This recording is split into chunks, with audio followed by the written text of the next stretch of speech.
మీరు ఒక చదరపు ఆకారంలో ఉన్న కాగితం నుండి సిలిండర్ను తయారు చేయవచ్చు. చదరపు ఆకారంలో ఉన్న కాగితాన్ని చూపించిన విధంగా 3 సమాన భాగాలను మడతలతో గుర్తించండి. ఇంగ్లీషు అక్షరం Z ఆకారంలో దాన్ని మడవండి. చిత్రంలో చూపించిన విధంగా కాగితంలో 8 సమాన భాగాలను మడతలతో గుర్తించండి.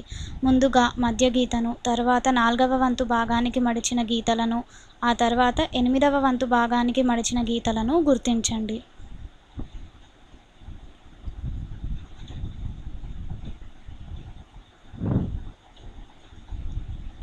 మధ్య భాగంలో దీర్ఘచతురస్రములకు కర్ణములను గీయండి.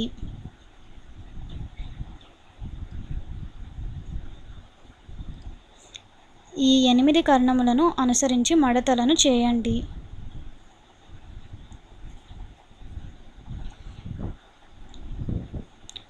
ఇప్పుడు ఈ కాగితాన్ని సున్నితంగా కాగితం చివరలను పట్టుకొని మెలితిప్పండి. దాంతో ఒక సిలిండర్ ఉద్భవిస్తుంది. అద్భుతంగా ఉంది కదా! ఈ ప్రక్రియను మరొకసారి గమనించండి.